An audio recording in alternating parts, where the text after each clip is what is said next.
तो जय हिंद साथियों, आज की इस वीडियो में देखने वाले हैं RRB NTPC exam date 2025 official notice out हो चुका है या नहीं, इसके बारे में डिटेल के साथ इस वीडियो में चर्चा करेंगे। तो इस वीडियो को शुरू से लेकर एंड तक जरूर देखिएगा।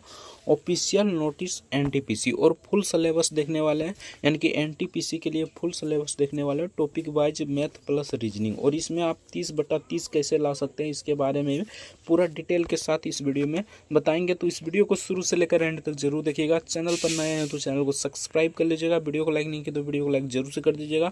तो चलिए हम फटाफट से वीडियो को शुरू करते हैं। पहले आपको बताते हैं full syllabus math plus reasoning का, उसके बाद कहिएगा तो एक जीके और जीएस का पर एक अलग से वीडियो बना देंगे। तो अगर आप कमेंट करते हैं तो उस पर एक वीडियो जरूर बना देंगे। तो चलिए हम फटाफट से पहले मैथ प्लस रीजनिंग का देखते हैं क्या सिलेबस रहने वाला और 30/30 कैसे ला सकते हैं।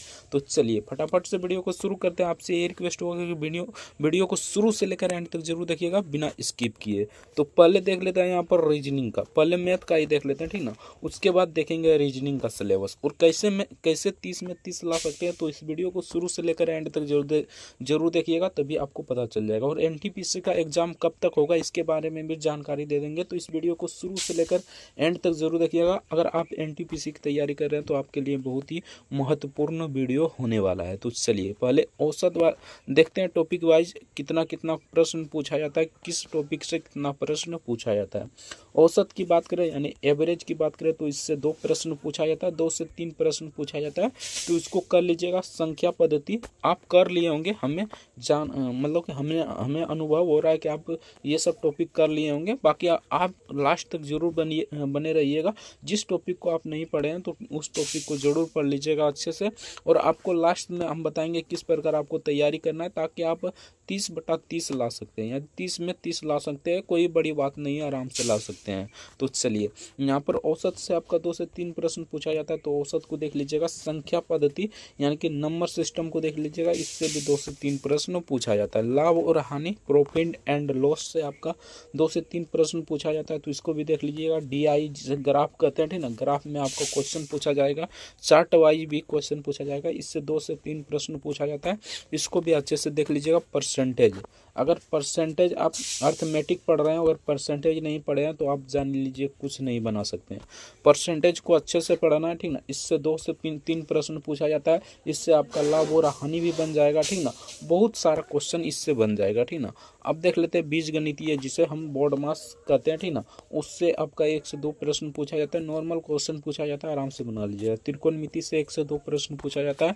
तो त्रिकोणमिति का फॉर्मूला याद कर लीजिएगा, जैसे कि साइन 30 डिग्री का मान क्या होता है, साइन थीटा बराबर क्या होता है, ये सब याद कर लीजिएगा। आपका आराम से क्वेश्चन बन जाएगा। आगे देख लेते हैं मेंसुरेशन से आपका 1 से 2 प्रश्न पूछा जाता है। रेलगाड़ी की बात करें तो रेलगाड़ी आपका चाल और दूरी यानी समय, दूरी और चाल में ये आ जाएगा, ठीक ना। तो इस रेलगाड़ी से आपका 2 से 3 प्रश्न पूछा जाता है। उसके बाद चाल एस दूरी यानी चाल और दूरी से आपका 2 से 3 प्रश्न पूछा जाता है। तो इसे भी देख लीजिएगा। अगला देख लेते हैं पाइप और टंकी, ठीक ना। पाइप और टंकी से आपका 1 से 2 प्रश्न पूछा जाता है। तो इसको भी देख लीजिएगा। कार्य एवं समय यानी कि कार्य एवं समय, इससे भी आपका 1 से 2 प्रश्न पूछा जाता है। तो इसको भी आप अच्छे से देख लीजिएगा। अनुपात और समानुपात से 2 से 3 प्रश्न पूछा जाता है। तो इसको भी देख लीजिएगा। मिश्रण से आपका 1 प्रश्न पूछा जाता है, 1 से 2 प्रश्न पूछा जाता है। तो मिश्रण को देख लेना। उसके बाद साधारण ब्याज की बात करें तो साधारण ब्याज से 1 प्रश्न, उसके बाद चक्रवृद्धि ब्याज से 1 प्रश्न, यानी कि इसमें 2 से 3 प्रश्न पूछा जाता है। दोनों टॉपिक मिलाकर साधारण ब्याज और चक्रवृद्धि ब्याज। तो आगे देख लेते हैं बहुलक और माध्य हो गया, ठीक ना। बहुलक और माध्य से आपका 1 से 2 प्रश्न पूछा जाता है। अगर ये टॉपिक आप क्लियर कर लेते हैं तो आपको डेफिनेटली गारंटी देते हैं कि आपका 30/30 आएगा। ये नहीं कि टॉपिक कंप्लीट करने से ही आपका 30 में 30 आ जाएगा, लेकिन आपका मतलब क्वेश्चन यहीं से आएगा, ठीक ना। यही सब टॉपिक से आएगा। तो इस टॉपिक को पहले क्लियर कीजिए, उसके बाद आप प्रैक्टिस लगाइए। जितना प्रैक्टिस लगाइएगा उतना आपका एक्यूरेसी बढ़ेगा और आराम से मतलब 30 में 30 ला सकते हैं। ये कोई बड़ी बात नहीं है मैथ में, अगर मेहनत करते हैं तो आपका 30/30 आ जाएगा। अब रीजनिंग की बात करते हैं, ठीक ना। तो कैसे आपको 30 में 30 लाना है, तो सिंपल सा आप पहले ये सब टॉपिक को क्लियर कीजिए। और भी ETC यानी कि और भी कोई टॉपिक होगा, जैसे कि हो गया यहाँ पर विचलन 1 से 2 प्रश्न पूछा जाता है, यानी कि अदर भी टॉपिक होता है। तो उसको भी थोड़ा बहुत देख लीजिएगा। बाकी यही टॉपिक है जिससे आपका कवर हो जाएगा 30/30, यानी 30/30 इसी से आने वाला है। बाकी एक दो क्वेश्चन इधर उधर होगा तो उतना तो जानते ही होंगे, अगर मैथ पढ़ रहे हैं तो उतना जानना लाजमी है, ठीक ना। तो सिंपल सा ये सब टॉपिक को पहले क्लियर कीजिए। अगर कोई भी टॉपिक आपका बच चुका है, ठीक ना, अगर नहीं क्लियर है तो बिल्कुल पहले क्लियर कीजिए। उसके बाद आप प्रैक्टिस लगाइए, प्रैक्टिस बार बार लगाइए। ये नहीं कि जितना ये मतलब टॉपिक क्लियर करने में समय नहीं लगा ना, उससे ज़्यादा समय दीजिए आप यानी कि प्रैक्टिस सेट में। जितना प्रैक्टिस कीजिएगा उतना आपका एक्यूरेसी बढ़ेगा और आराम से क्वेश्चन अटेम्प्ट कीजिएगा। 30/30 लाना कोई महान बात नहीं है, आराम से ला सकते हैं मैथ में। अगला बात करते हैं रीजनिंग में। रीजनिंग में तो आप आराम से 30/30 ला सकते हैं। कैसे, तो चलिए जानते हैं। देखिए यहाँ पर रीजनिंग एनटीपीसी के लिए रीजनिंग।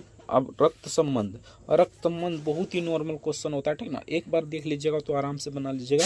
इससे 2 से 3 प्रश्न पूछा जाता है। उसके बाद समानता और समानता लॉजिक वाला क्वेश्चन होता है, आराम से बना लीजिएगा। इससे भी 1 से 2 प्रश्न पूछा जाता है। रैंकिंग से ज़्यादातर क्वेश्चन देखने को मिलता है, तो रैंकिंग को अच्छे से देख लेना, ठीक ना।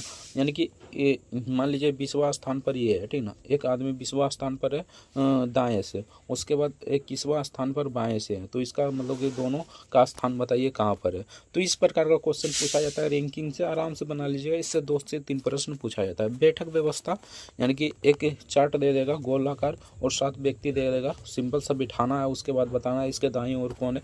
ये सब नॉर्मल क्वेश्चन होता है। अगर आप प्रैक्टिस कीजिएगा तो आराम से बन जाएगा, ठीक ना। बाकी एक बार पहले टॉपिक पूरा क्लियर कर लीजिए, उसके बाद ही प्रैक्टिस कीजिए, तभी आपका कॉन्फिडेंस लेवल बढ़ेगा। रैंकिंग से 2 से 3 प्रश्न पूछा जाता है, तो इसको भी देख लीजिएगा।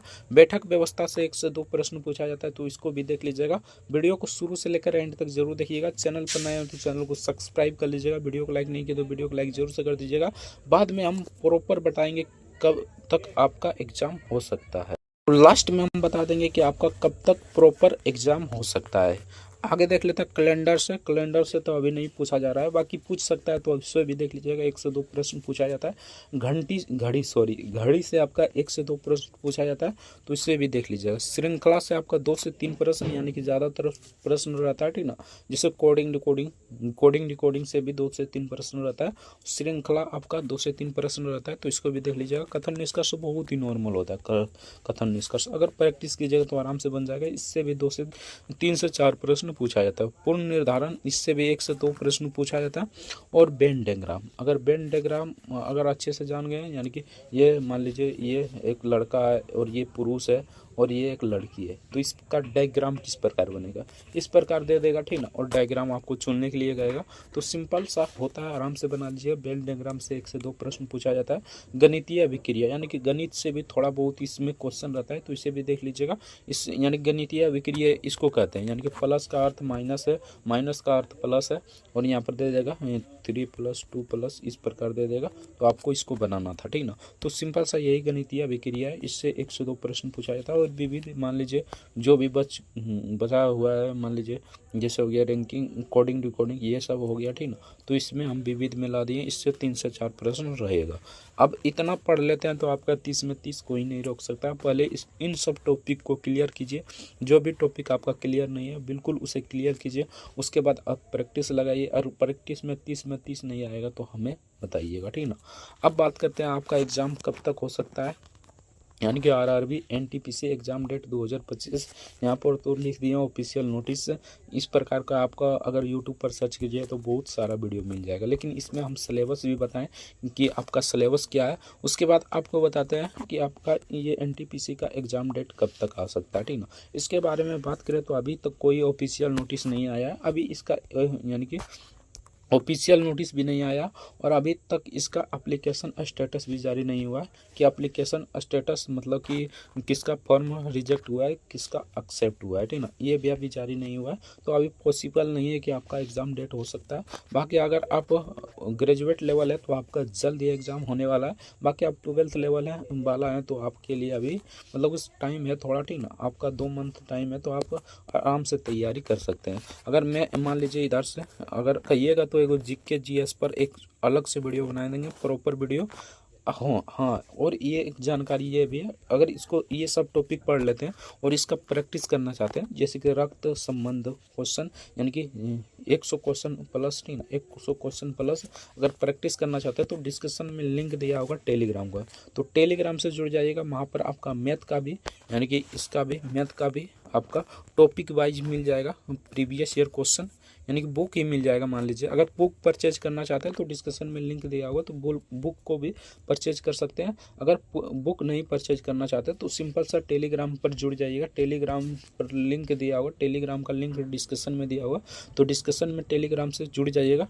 टेलीग्राम से जुड़िएगा तो वहाँ पर आपको PDF मिलेगा, यानी कि NTPC के लिए मैथ का और रीजनिंग का। मैथ का पूरा क्वेश्चन रहेगा रेलवे में, जैसे कि हो गया ग्रुप डी, ठीक ना, ग्रुप डी से लेकर NTPC तक, ठीक ना, यानी कि ग्रुप डी से लेकर NTPC तक, ALP हो गया, पैरामेडिकल हो गया, टेक्नीशियन हो गया, JE हो गया, सबका प्रीवियस ईयर क्वेश्चन डाला गया है, ठीक ना, टॉपिक वाइज। जैसे कि आप औसत पढ़ लिए तो औसत का वहाँ पर आपका औसत रहेगा टॉपिक, उसके बाद क्वेश्चन रहेगा 100 प्लस क्वेश्चन रहेगा, तो सिंपल सा उसे बना सकते हैं, आराम से प्रैक्टिस कर सकते हैं। तो डिस्कशन में लिंक टेलीग्राम का दिया होगा, तो वहाँ से जाकर आप आराम से देख सकते हैं। अब बात करते हैं RRB NTPC का एग्जाम डेट कब तक आ सकता है। तो अभी एप्लीकेशन स्टेटस भी नहीं आया, तो अभी तो पॉसिबल नहीं है। बाकी आपका मई में तो नहीं आने वाला, मई में आपका डेट आ जाएगा, लेकिन जून जुलाई में आपका एग्जाम डेफिनेटली करा लिया जाएगा। बाकी यही था जानकारी। वीडियो कैसा लगा कमेंट करके जरूर बताइएगा। चैनल पर अगर नया है तो चैनल को सब्सक्राइब जरूर से कर लीजिएगा। वीडियो को लाइक नहीं किया तो वीडियो को लाइक जरूर से कर दीजिएगा। टेलीग्राम से जुड़ जाइएगा और वहाँ से आपको PDF डाउनलोड कर लेना और प्रैक्टिस भरपूर करना है। मिलते हैं नेक्स्ट वीडियो में किसी नेक्स्ट टॉपिक के साथ, तब तक के लिए जय हिंद, जय भारत, वंदे मातरम। वीडियो देखने के लिए आपका बहुत बहुत धन्यवाद।